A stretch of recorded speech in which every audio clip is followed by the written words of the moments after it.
Catus Maximus here, Vintage Tool Review, Black & Decker Professional 4010 Palm Finish Sander. They made a lot of these, I know that, because I managed to find one. I found one in nice condition. It was dropped once. There's a little crack here, but it's actually not too bad. Decent pad. This is what happens when you actually use a sander on the corner or something. You can destroy the pad under it. But sometimes you can't help it. Didn't get the dust bag with it. These actually are pretty rare. They came out in 1982. That would make it 40 years ago. Made in France. One of the few French-made Black & Decker tools, or power tools for that matter, that made it over to the U.S. But there are some good French-made tools. I actually happen to have this right here. I have a French-made 1-inch brad point drill bit. That's for making smooth holes in wood. Pretty hard to find 1-inch versions, but I do like French. The French actually care when they make stuff, so... I also have a Sombre et Meuse vise, which is also an excellent vise. This is kind of a sander from a bygone era. Even on eBay's completed listings, only 2 have shown up since the beginning of July, which doesn't make sense to me. This one has a serial number down the 10,000 range. I saw one on eBay with the serial number up in the 100th. It was like 113,000. So I don't know if Black & Decker actually made 100,000 of these sanders. But if they did, there certainly should be more around than what I've been seeing, because I hardly run into this. This is a professional. It's all sealed ball bearings, triple ball bearings, double fan. That means it has one fan and a separate diaphragm disc for cooling the motor, and a second one which blows out this little slot. Even 40 years ago, they had these little holes here that actually came with the plate, which I don't have, that you would put the piece of sandpaper on actually backwards, punch it out, punch the holes in it. This one could use a new lower bearing. You know, on a sander it needs a new lower bearing because it'll make kind of a loud sound, and that's the bottom bearing. Kind of using the platen, this metal base, as a speaker, or to resonate the sound out of. But once it warms up a little bit, it actually works fine. So I'll replace the bearing at some point, but it's just a fine sander. You can still hear me speak, which is a nice thing. Sanders these days are just really loud, surprisingly enough. And this thing is actually a tolerable volume where you don't need earplugs. It's a little bit smaller, only 1.2 amps, 12,000 orbits a minute. But this actually fits in your hand. You know, this ended up, there were a lot, Black & Decker probably did sell hundreds of thousands of their cheaper non-professional line, but the professional line was the one that you wanted. It had better supports. As we can see, this platen is still nice and tight. We're on their cheaper consumer grade ones, the little pegs or posts that would support the base would just deteriorate and rock around. I've seen a million of them at the junk stores, and every one of them, it's just the top of it is just rocking over the place. Those posts or pegs are just completely destroyed. This professional one, pretty nice and compact. It ended up migrating into a style like this. This style right here, this happens to be the DeWalt version, were made in Black & Decker Professional. I do have one. It's buried somewhere. I don't know where. But it seems even DeWalt, they had these, and then they had them more modernized with a rubberized coating with the same general shape. And then now it seems DeWalt's even discontinued that, and their new sander is kind of a hybrid between this style. DeWalt's owned by Black & Decker, but they were actually bought out by Black & Decker a long time ago from the DeWalt radial arm saw company. Black & Decker sold the radial arm basically patents back to the quote-unquote original saw company. And then in 1994, Black & Decker decided to start separating their name Black & Decker, and their basically professional industry and construction heavy-duty tools. They started moving over to under the DeWalt branding. That's how DeWalt power tools came about. It was simply Black & Decker saying, we own the DeWalt name, we've owned it for decades. There seems to be good consumer sentiment about the DeWalt name, so what we're going to do is we're going to start separating it out, so all of our professional tools are going to go under the DeWalt name. This particular sander, I don't think ever actually made the DeWalt transition. It's a real shame. Anyway, it seems now the most modern ones, the DWE 6411, is kind of a hybrid between this style and this style, so they're kind of going back. But it's a shame because, you know, just a little small, lightweight, and quiet finish sander is what a lot of people really wanted. I think they got caught up where everybody was complaining about power, so they came out with this. This has a 2.4 amp motor, so literally twice as much power, so you can really lay into it. Unfortunately, it's pretty noisy. Anyway, I'll do a little demonstration. We'll take a quick look inside. As far as the paper retention, it's not a bad system here.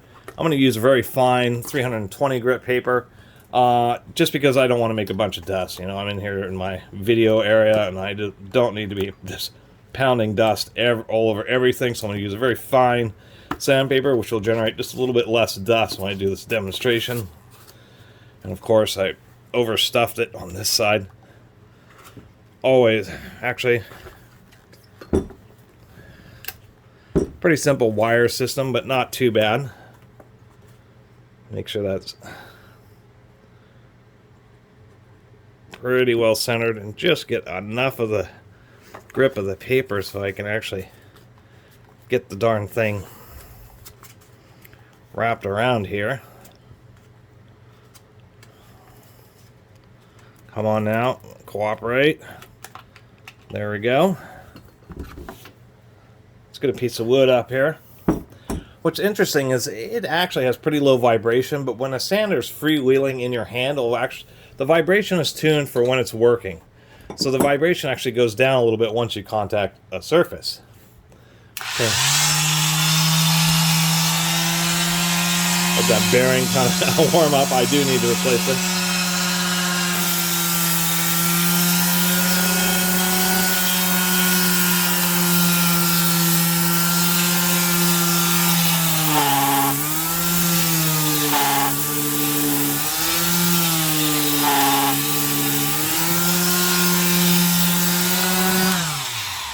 That's still making a ton of dust.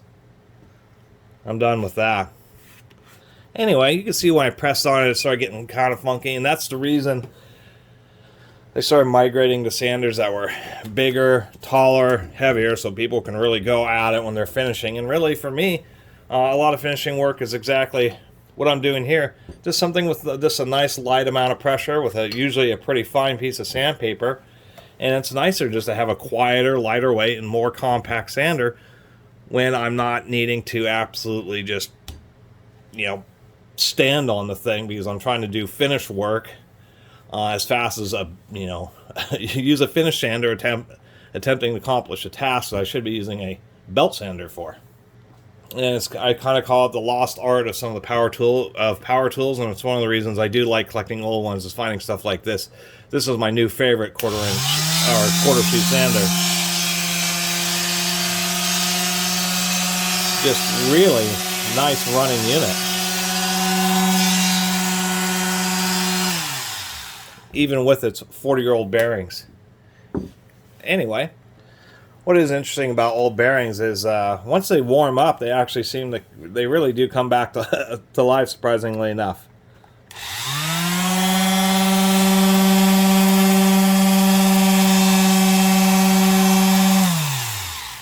Anyway, enough running it. I just love the way this thing sounds. I mean, just so many of these sanders are just generate such a racket. It's unbelievable.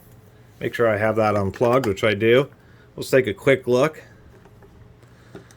Serviceability is also something about these old units, which was nice.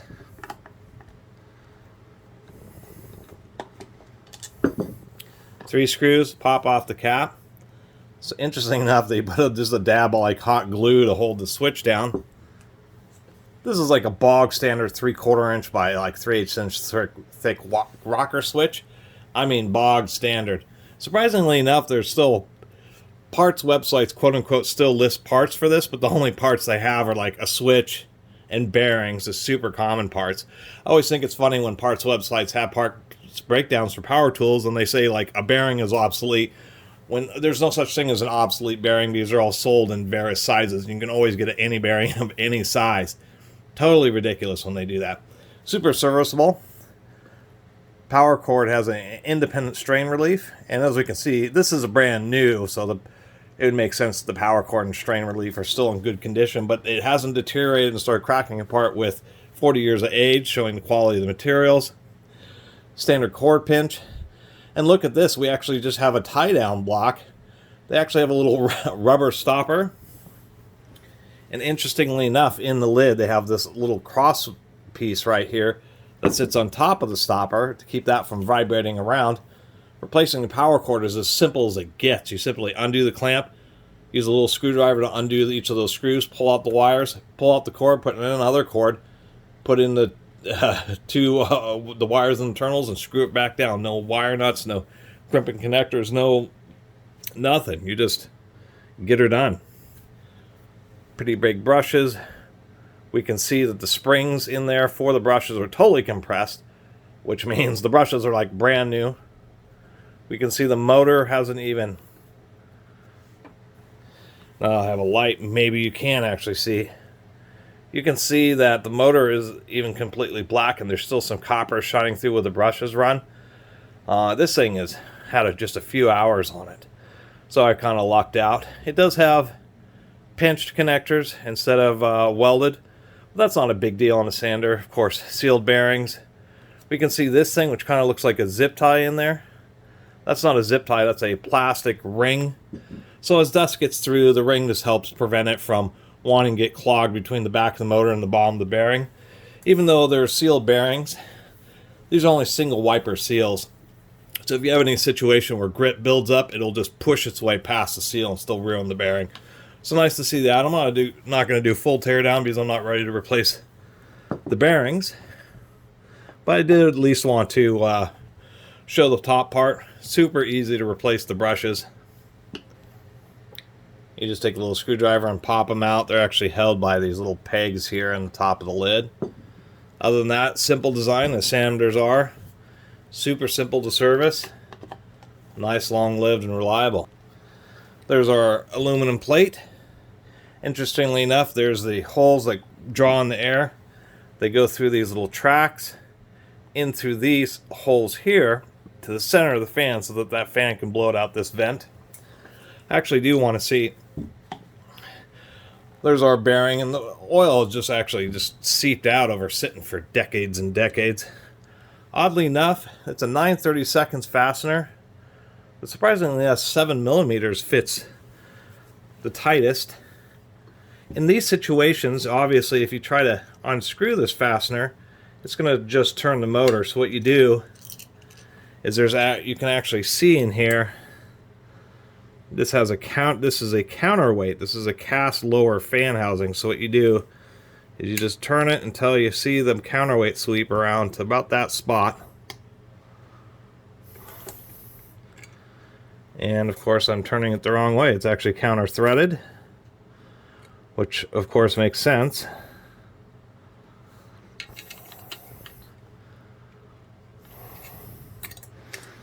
What on earth did I do here? There we go. It's counter threaded like a chuck screw, so as it runs the sander, it tries to keep this fastener tight. It has an interesting G on it. Maybe that's to help designate it. I don't know if this is what's holding the bottom platen on. It is not. It's these 4 screws around the outside edge. Decided to put it back together. It was not being stuck together for 40 years. It was going to be a big hassle to take it all apart. So what I'm going to do is a full teardown video as a separate video. And so that was just a mini look inside on how easy it is to replace the cord. And a quick look at just under the pad there and showing the seal bearings.